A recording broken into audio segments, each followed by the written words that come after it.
Hi friends, ఎలా ఉన్నారు? నేను బాగున్నాను. మీరందరూ బాగుండాలని కోరుకుంటున్నాను. ఇప్పుడు కథలోకి వెళ్దాం. చదువుతున్నది శోభారెడ్డి. ఆవిడ మంగమ్మ గారు వెళ్ళిపోయిన తర్వాత రాజేశ్వరి చెప్పింది. ఆవిడ ఆ ఊళ్ళో వెళ్ళని ఇల్లు లేదట. పని పాట లేని ఈవిడ అందరి ఇళ్ళల్లోకి వెళ్ళి వాళ్లకు ఆప్తురాలుగా నటిస్తూ ఆ ఇళ్లలో విషయాలన్నీ తెలుసుకుని ఒకటికి 4 కల్పించి అందరికీ చెబుతుంది. ఆవిడ విషయం తెలిసి కూడా ఎవరూ ఏమీ అనలేదు. ఇంటికి రానివ్వకుండా చేయలేరు. ఎందుకంటే ఆవిడ నోరు మహా చెడ్డది. అందుకే సాధ్యమైనంత వరకు అంతా ఆవిడతో సామరస్యంగా ఉండాలనే ప్రయత్నిస్తుంటారట. రోజు మధ్యాహ్నం అయ్యేసరికి కాఫీ కోసం అత్తయ్య వాళ్ళ ఇంటికి చేరుకుంది. ఆ గుక్కెడు కాఫీ దొరికే వరకు ఇరుగమ్మ పొరుగమ్మ కబుర్లు వద్దన్నా వినిపిస్తూ ఉంటుంది. ఒకసారి ఎవరిని గురించో ఆవిడ అసహ్యంగా మాట్లాడుతుంటే విన్న కృష్ణ ఆవిడ ముఖం వాచేట్టు చివాట్లు వేసి, ఇలాంటి కబుర్లు చెప్పేట్టయితే అసలు ఈ ఇంటి గుమ్మమే ఎక్కద్దు అన్నట్ట. దాంతో కోపం వచ్చి కొద్ది రోజులు రాలేదు. రాకపోవటం వల్ల ఆవిడకే నష్టం. ఆవిడ అత్తయ్యలా పోనీలే పాపం పెద్దది అంటూ జాలితో ప్రతిరోజు కాఫీ ఇచ్చేవాళ్ళు లేరు. ఈ మధ్య మళ్ళీ రావటం ప్రారంభించింది. ఇదిగో ఇది జరిగింది. మళ్ళీ ఓ వారం రోజులు మా ఇంటి వైపు కూడా చూడదనుకుంటా అంది రాజు. మంగమ్మ గారి గురించి అన్ని విషయాలు ఆసక్తిగా విన్న నాకు ఊరంతా జడిసే ఈ మహాకాయానికి కృష్ణ ఏమాత్రం భయపడడు అని తెలియగానే అతడంటే నాకు గౌరవం లాంటిది కలిగింది. మగవాళ్ళలో కానీ ఆడవాళ్ళలో కానీ అలాంటి ధైర్యం నాకు నచ్చుతుంది. పూలు గుచ్చటం అయిపోయింది. రాజేశ్వరి కాఫీ గ్లాస్ కడగడానికి వంటింట్లోకి వెళ్ళింది. నేను తయారైన దండను 2 చేతులతోనూ కాస్త దూరంగా పెట్టుకుని దేవుడి మెల్లో వేస్తే ఎలా ఉంటుందో ఊహించి చూస్తున్నాను. ఉన్నట్టుండి దొడ్లోంచి వీరాయి గావుకేక వినిపించింది. రాజమ్మ, అన్నయ్యను చప్పున పిల్లు. మన కొత్త ఎద్దు మళ్ళీ తాడు తెంచుకున్నది. నాకు అందటం లేదు. దొడ్డిన పడి వంగనారంతా తొక్కుతోంది. అన్నయ్య, అన్నయ్య! రాజేశ్వరి కంగారుగా అన్నగారిని పిలుస్తూ దొడ్లోకి పరిగెత్తింది. నేను మాల అలాగే పుచ్చుకుని పరుగులాంటి నడకతో గుమ్మంలోకొచ్చి నిలబడ్డాను.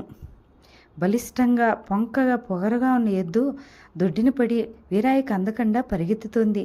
దాని మెల్లో కట్టుకొయ్యి నుంచి తెంచుకున్న సగం తాడు తెంచుకున్న బంధంలా వేలాడుతోంది. వీరాయి ఆ తాడుకుని అందుకోవటానికి ప్రయత్నిస్తున్నాడు, కానీ దొరకలేదు. ఎద్దు అతన్ని చూడగానే బుసలు కొడుతూ మీదకొచ్చింది. వీరాయి భయంతో వెనక్కి పరిగెత్తిపోయి వెలకలా పడ్డాడు. అదృష్టవశాత్తు ఎద్దు అతని మీదకి రాకుండా ఇంకోవైపుకి వెళ్ళబోయింది. ఇంతలో వెనక నుంచి ఎప్పుడొచ్చాడో కృష్ణ నా వెనకగా వచ్చి దారికి అడ్డంగా నిలబడి నన్ను ఉండులే అంటూ జబ్బబుచ్చుకుని ప్రక్కకు లాగి దొడ్లోకి పరిగెత్తాడు. దీనికి మళ్ళీ ఇవాళ తిక్కరేగింది. దొర, కట్టుగొయ్యకు నిలబడడం లేదు అన్నాడు వీరాయి లేస్తూ. కృష్ణ ఎద్దువైపుకెళ్ళాడు. గర్జిస్తున్నట్టుగా వారిస్తున్నట్టుగా పలికింది అతని కట్టం.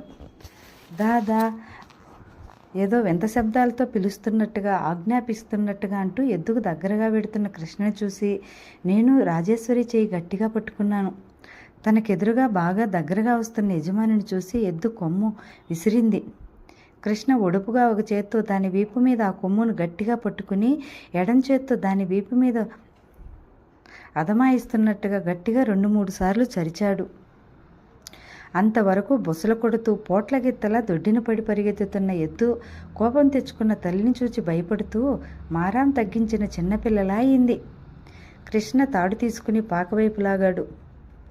2-3 అడుగులు మామూలుగానే వేసిన అది అంతలోనే తల ముందుకు చాచి ఒక్కసారిగా కొమ్ములెత్తి కృష్ణను కుమ్మటానికి సిద్ధమైంది. కానీ కృష్ణ చుట్టుక్కుని మెరుపులా వెనక్కు దూరంగా వెళ్ళిపోయాడు. అతడి ముఖం కోపంతో అసహనంతో కఠినంగా మారింది. పళ్ళు బిగబెట్టినట్టు దవడ ఎముకలు పైకి లేచి కనిపించాయి. పాక లోపలికి వెళ్ళి చురులో పెట్టిన చర్నాకులు తెచ్చి జులిపించి చలచలమని బలవంతా ఉపయోగించి కొట్టసాగాడు. ఆ దెబ్బలు నాకే తగిలినట్టుగా భయపడ్డా. నేను చూడలేనట్టుగా కళ్ళు గట్టిగా మూసుకున్నాను. అబ్బా, నోరు లేని జంతువును అంత నిర్దాక్షిణ్యంగా బాధటమా?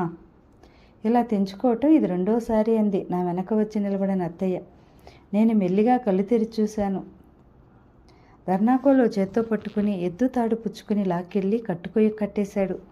అంతవరకు ఆంబోతులా అందరినీ భయపెడుతూ గంతులు పెట్టిన ఎద్దు పిల్లిలా కృష్ణని చూసి భయపడిన దానిలా వెనక్కి బెదురుతూ వెళ్ళటం చూడగానే నాకు చెప్పలేనంత ఆశ్చర్యం వేసింది. వీరాయి, ఈ తాడు దీనికి పనికిరాదు. ఇనుప గొలుసు తేవాలి అంటూ కృష్ణ బయటకొచ్చాడు.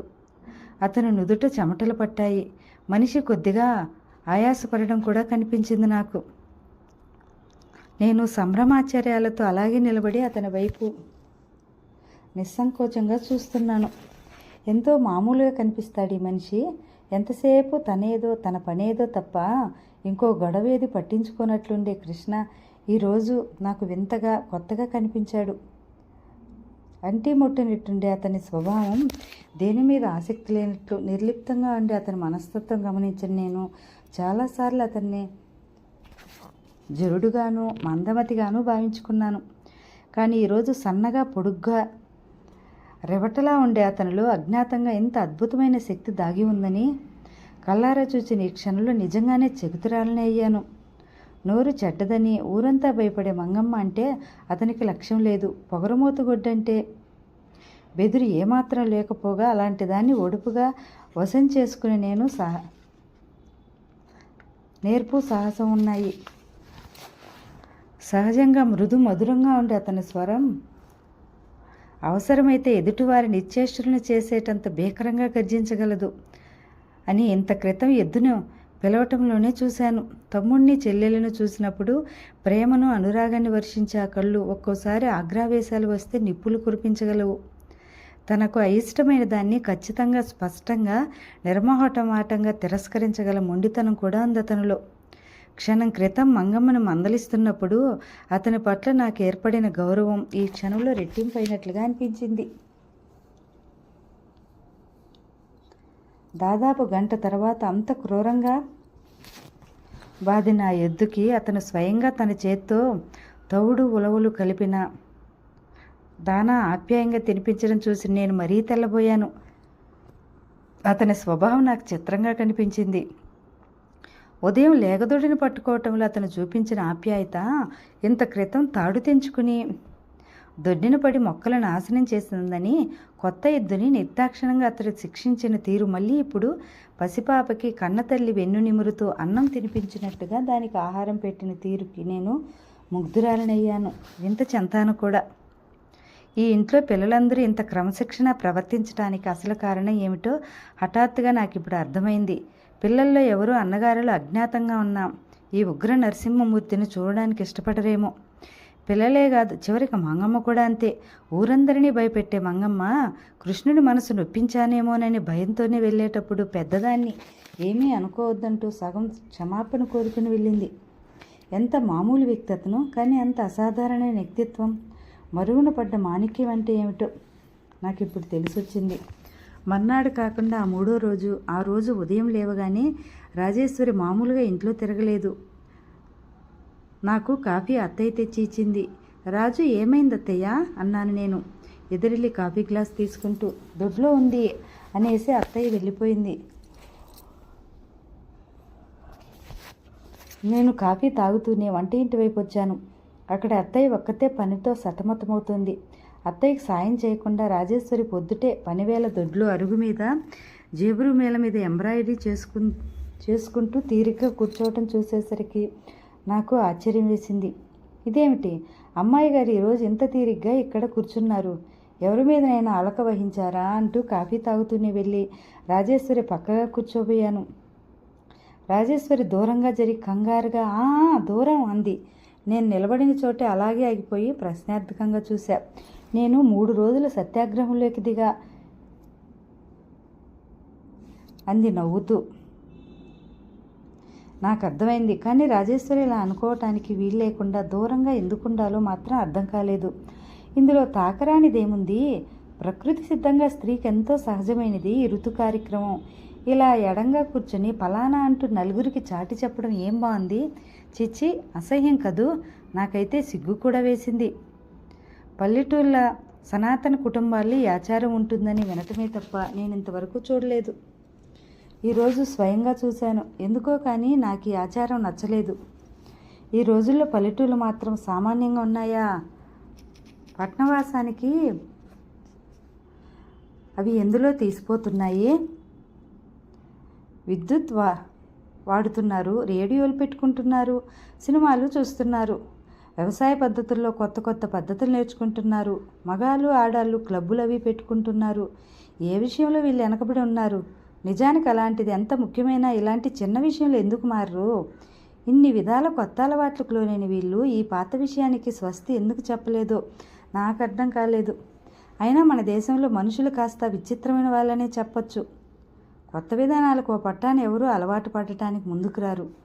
నూటికి కోటికో ఏ ఒక్కరో కాస్త తెగువ చూపి ధైర్యం వహించి ముందుకు వస్తా వాళ్ళని వేలు పెట్టి చూపించి వెక్కిరించి నోటి నుండా త్వరపారా పెట్టి ఈటిల్లాంటి మాటలతో విమర్శించి చింపి చంపి చివరికి శుభముహూర్తాన వీళ్ళు ఆ పని చేయటం ప్రారంభిస్తారు. రాజేశ్వరి కడుపు నొప్పితో బాధపడటం గమనించి నేను అత్తయ్య దగ్గరికి వెళ్ళి, రాజుకు మంది ఏమీ ఇప్పించలేదా అత్తయ్య అని అడిగాను. మంది ఏమీ లేదటమ్మా, పెళ్ళైతే గాని పోదట అంది. అత్తయ్య ఆ 3 రోజులు రాజేశ్వరి భోజనం కూడా సరిగా చేయదు. ముఖమంతా వాడిపోయి మనిషి నీరసంగా బద్ధకంగా ఎలాగో ఉంటుందట అంది అత్తయ్య. మధ్యాహ్నం అయింది. మా అందరికి భోజనాలయ్యాయి.